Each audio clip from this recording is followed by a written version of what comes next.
बहुत से लोग एडिक्शन में आ जाते हैं, बहुत तरीके के एडिक्शन होते हैं, सिगरेट का या अल्कोहल का या कोई भी और, चाय का ही समझ लीजिए या टीवी देखने का ही समझ लीजिए, ये भी सब एडिक्शन है। तो इन एडिक्शन से क्या हमको ये, हम मेडिटेशन में आने के पश्चात क्या हम इन एडिक्शन से दूर हो सकते हैं, या जो एडिक्टेड हैं, ऑलरेडी एडिक्टेड हैं, वो क्या इससे बच सकते हैं?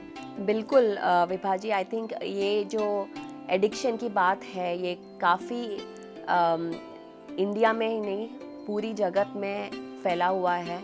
एडिक्शन माने कुछ भी हो सकता है, मतलब आपने जैसे कहा है वो सिगरेट की हो या अल्कोहल की हो या शुगर की हो, चाय की हो, कॉफ़ी की हो, या कोई एक इंसान की भी तो एडिक्शन हो सकता है कि इंसान अगर ये नहीं है तो मैं जी नहीं पाऊंगा, ऐसी एडिक्शन, या इमोशन की एडिक्शन। इनफैक्ट इमोशन की एडिक्शन के बारे में बताती हूँ मैं कि हमको कई बार हमारे लाइफ एक्सपीरियंसेस के वजह से हम एक इमोशन यानी एक वरी करना लाइफ में, वो एडिक्शन भी हो जाएगा, क्योंकि हर एक इमोशन जो है वो केमिकल्स क्रिएट करते हैं हमारे अंदर, एक 1400 केमिकल्स।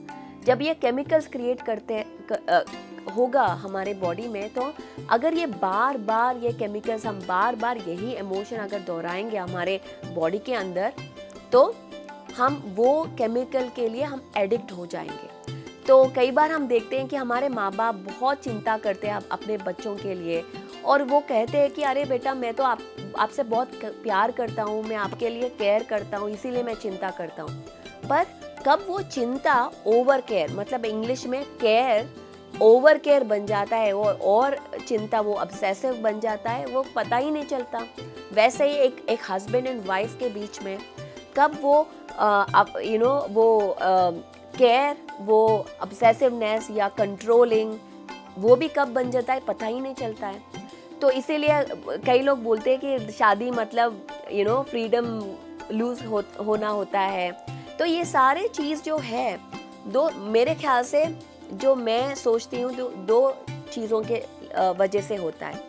एक है डिस्ट्रैक्शन के लिए, अगर हमको हमारी ज़िंदगी में अगर हमको कुछ पसंद नहीं है, हम उससे भाग नहीं सकते, कुछ कर नहीं सकते, तो हम डिस्ट्रैक्शन ढूंढ लेते हैं, क्योंकि हम वो फियर को फेस नहीं कर पाते, वो करेज नहीं होता, तो कुछ और डिस्ट्रैक्शन है तो इसके बारे में सोचने का हमको खुद को ही वक्त नहीं देते। तो ये एक वजह हो सकती है क्यों एडिक्शन होगा। सेकंड वजह ये है कि हम सारे जो ह्यूमंस हैं, हमको प्यार चाहिए, हमको एक अपनापन चाहिए, और घर में या बाहर अगर ये अपनापन, एक बिलोंगिंग, कम्युनिटी बिलोंगिंग अगर नहीं मिला, तो हम वो ढूंढने लगते हैं, अटेंशन पाने लगते हैं चीज़ों के साथ। तो चीज़ों अगर खाने से या कुछ करने से अगर हमको अटेंशन मिला, वो अगर डांट भी हो पर अटेंशन तो मिल रहा है, तो उसके वजह से भी हम एडिक्शन की ओर ये बढ़ जाते हैं।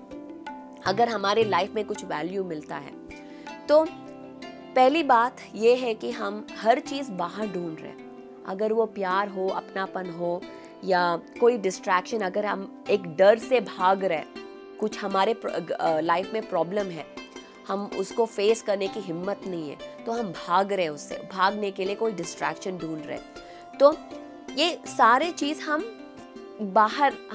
पूरा फोकस बाहर है। तो ध्यान कैसे हमारी ये फोकस अंदर लेके आएगा, क्योंकि हम ये जो भी चेंज करना है खुद को चेंज करना है, बाहर तो कुछ है ही नहीं। अगर वो एडिक्शन भी है, ये एक पैटर्न बन जाता है, रिपीटेटिव पैटर्न। घर से कुछ डांट पड़ी, फादर ने डांटा, तो क्या करूं, दोस्तों के साथ जाके मैं पार्टी करूं, अल्कोहल पीऊं, तो सब भूल जाएंगे, कुछ पता नहीं चलेगा, सुबह उठ के वापस आए, फिर वो दोहराएंगे, फिर कुछ होगा, फिर दोस्तों के साथ जाओ, फिर पार्टी करो, फिर ये एक पैटर्न बन गया, एक रिपीटेटिव पैटर्न। जब ये पैटर्न बन जाता है तो वो हमारी पर्सनालिटी बन जाती है।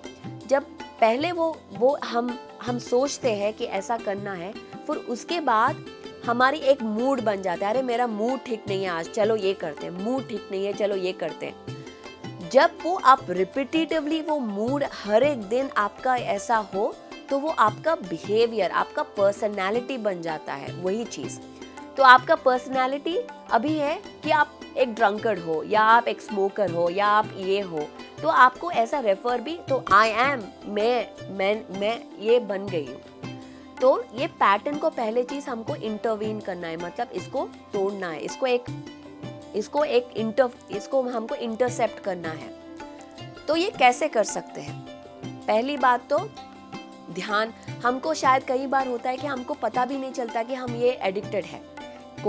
अगर कोई वरी कर रहा होगा, हम बोलेंगे अरे आप इतना वरी मत करो, अरे मैं तो कोई वरी नहीं कर रहा, क्यों ऐसा बोल रहे हो? तो हमको पता भी नहीं चलता कि हम एडिक्टेड है कई बार। तो उनको कैसे बताए अरे आप ये पैटर्न है या इंटरवीन करना, ये सब तो उनको समझ में ही नहीं आएगा। तो इसीलिए अगर हम ध्यान इंट्रोड्यूस करेंगे, ध्यान में क्या करना है?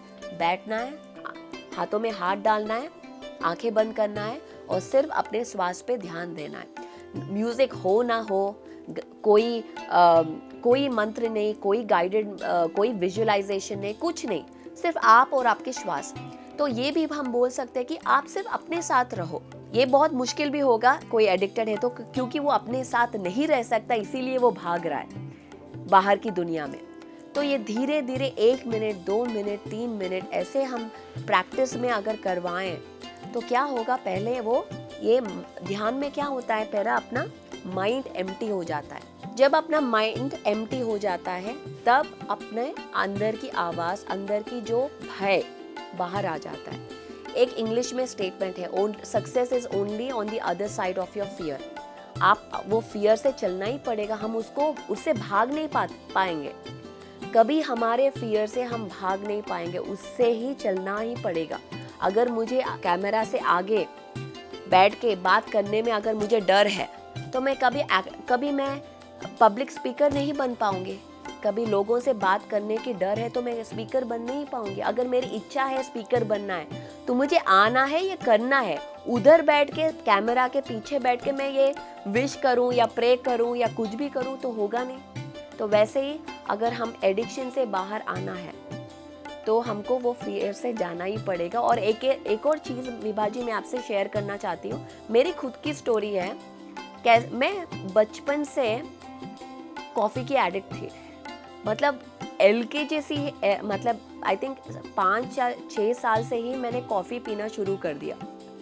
और आप सोचिए, बचपन से मैं कॉफ़ी पीती आई हूँ और जब मैं कॉलेज आई तब तो मैं दिन के 10-12 कॉफ़ी के कप मुझे चाहिए ही चाहिए, कॉफ़ी तो चाहिए। तो इतना एडिक्शन हो गया मेरा कि धीरे धीरे क्या हुआ, इतना कैफीन इंटेक बढ़ गया। US में या कॉलेज में या ऑफिस में तो वो तो कॉफ़ी का मशीन ही होगा उधर, तो जाके कॉफ़ी पीना।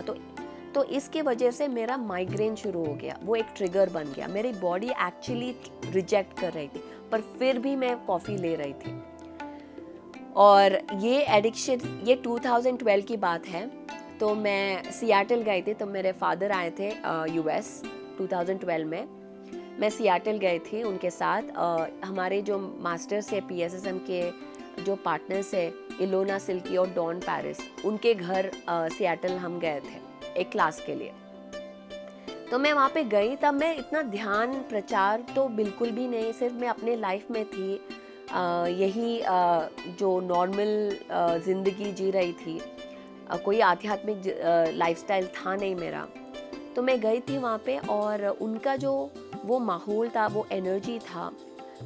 एक दिन खाना खाया और थोड़ा ध्यान किया, अगले दिन से अचानक मेरे अंदर ही एक इंटेंशन या कुछ भी आप कहो, वो आ गया कि मुझे कॉफ़ी छोड़ना है बस। उस दिन अगस्त 14 2012 मैंने कॉफ़ी छोड़ा, जो कि मैं एडिक्ट थी। अब तक मैंने कॉफ़ी को छुआ ही नहीं। इच्छा भी नहीं हुआ कि कॉफ़ी पीना है मुझे। कुछ ऐसा, अगर कोई कॉफ़ी भी पीता हो तो मुझे ऐसा लगेगा नहीं अरे मैं कुछ मिस कर रही हूँ। तो मैं ये एक चीज़ बताना चाहती हूँ कि जब हम एक हायर कॉन्शियसनेस ग्रुप के साथ रहते हैं, ध्यान अगर हम जिंदगी में लेके आते हैं तो वो ऑटोमेटिकली हमारे अंदर वो चेंजेस आ जाते हैं, कुछ किए बिना भी।